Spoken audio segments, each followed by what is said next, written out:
My name is Tommy Grace. I live in a small village in California called Red Hollow. It was once a place full of life, with kids playing in the streets and neighbors always stopping by to say hello. But everything changed one terrible day, and I'll never forget it. A few years ago, the ground shook so hard it felt like the whole world was breaking apart.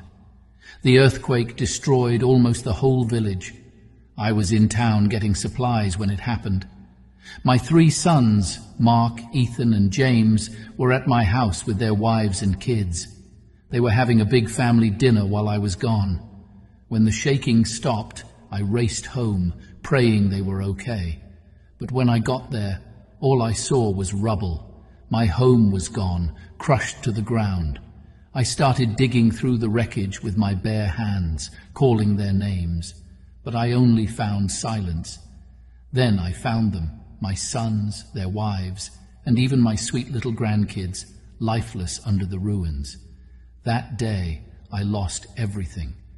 My family was my whole world, and now they were gone. I didn't know how to keep living.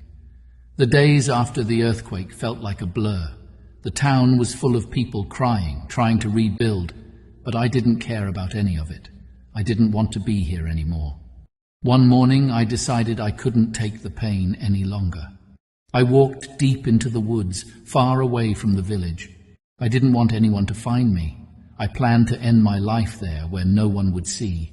But as I wandered, I heard a faint, sad sound. It was like a cry. I followed it and found a tiny monkey tied to a tree. He was skinny, dirty, and shivering with fear. His big brown eyes looked up at me, full of sadness. For a moment I forgot about my own pain. I couldn't leave him there like that. I untied him and carried him home. At first, the little monkey, who I named Buddy, was too scared to eat or let me come near him. He would hide in the corner and shake whenever I moved. But I knew what it was like to be scared and hurt, so I gave him time. Slowly, he started to trust me. One night, when I couldn't sleep, I found my father's old rusty violin, which had also managed to survive the earthquake. It was covered in dust, but I cleaned it up and strummed a few chords.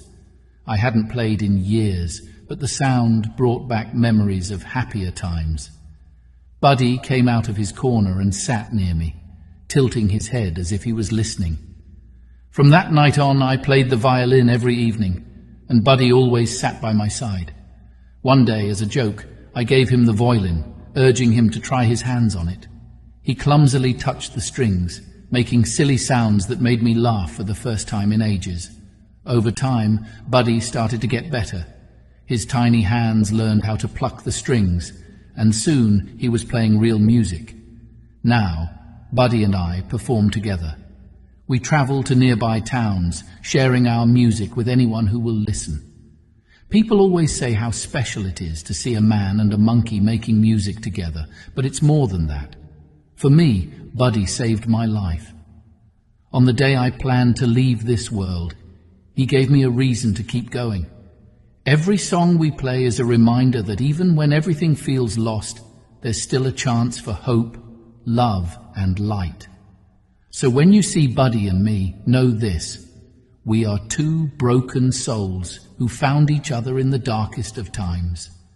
And together, we chose to keep living one note at a time. To everyone out there who think they have lost everything, know that God has other better plans for you. Tonight, I'll allow Buddy to play 3 pieces and bless your evening. Listen and be encouraged. Thank you.